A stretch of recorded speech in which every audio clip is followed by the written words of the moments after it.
بسم الله الرحمن الرحیم. نو پرون سبق کې دا ویل شو چې واو یا متحرک به او ماقبل د دې کیسې ساکین نو دا واو یا حرکت او ماقبل د نقل کو بیا موږ کا حرکت او فتح او واو یا په سره بدلو کنه او که زمو یا کسرو په حق باندې او بیا په خپل حال باندې موږ پیډو نو اوس دې نه بیا په اعتراضات کوم شروع شو چې لکه د په ادبورون او په اعجنون کې بدی کې ولې قانون نه چلنه مو در وزن د فعل په شان دی فعل په شان وزن دی اعور او ادور په شان دی او په جدوله کې ولې چل شوې نو په جدوله کې ځکه چې بیا د ملحق کلمې ولې ته نه بدلی او په دای کې ولې چې په ارمیو کې بیا د کلمې په اخره کې اعراب بیا نه پدېږي بلکې اعراب بیا د کلمې په مېز کې براشي بیا او دا شان دی بل فعل او چهره په قومه کې ولې راځي نو موږ چې لګي اعلی اتصال التعلیل بالتعلیل لازمي وز نن سبق کې دا خبره کوي چهره په تقویم او په تبیان په دې کې ولې تعلیل نه راشي نو دا نور صرفیان چې کوم شرطونه به دي کنه نو باید کې یو شرط پکې داو چې ورسره به مدته زائده نه راغلی سمجھ نه راغلی او دا غي د دې نو مدته زائده راغلی دي دا ځکه دې کې وقام نه چلیږي واښوي ودل کې څه وي دی وی کنه چې کدل کې زو دغه وچلو ما د قانون وچلو ما نو څنګه څنګه چل باندې خو ګورې ماده دا مدارک معقول ما قاب دو دې څه پاتې شوې دې څه شو کړه ها وز دا و په دا ما قبل حرکت موافق پر بل سره بدل کما کوم قانون دی میزان والا میزان میعاد والا دا بس شي الدقائق څنګه راوي وګورئ څه شي او تقویم به څه جوړ شي تقویم به جوړ شي لکه بدی کې قانون چلیږي ځکه چې بدی کې بیا دو ساکنین برازي او په تبیان کې هم دا خبره ده په تبیان کې وریا تبیان بدی کې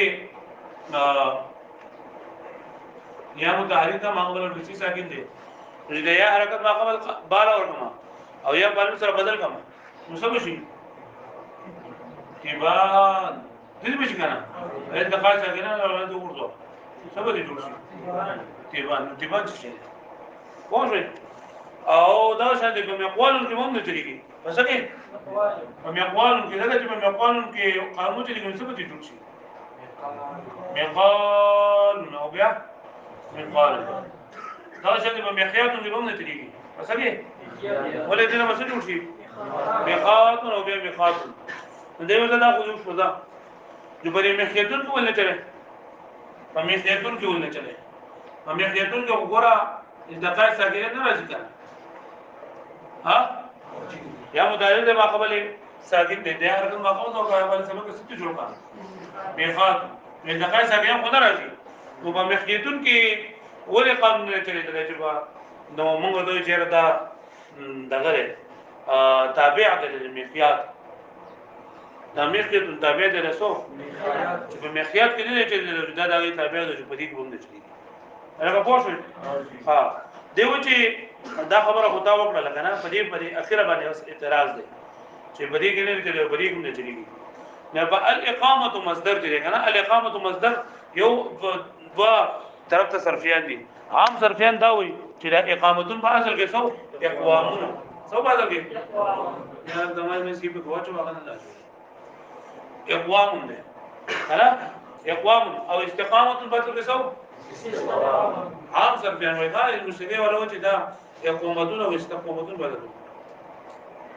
نو دا واو حرکت ما قبل تور کا واو په سره بدل کا څه شي اقام شنو بدل شو استقام واضح ولې دا کار څنګه نه لا ونه به مدل وګورځو څه شي او دا څه شي استقام اوس بیا د اقامت استقامت ولا قانون دوی نه چې کله د التقاء تنوین نه بغیر د التقاء تنوین نه بغیر حرف علت په کلمه کې وګورځيږي نو دې په اخر کې تای مدوره مقام مفتوح او واجب دا قانون دی نه به څه شو اقامتونو څه شو استقامتون شو هغه باندې باندې پوښوي نو دی وایي چې تا دا خبره ما ته کې کنه چې دوه ساکینې جمع کیږي څه جمع کیږي دلته کې څه قانون باندې چلو کنه چې لکه بیا استقامت سکینه نه راځي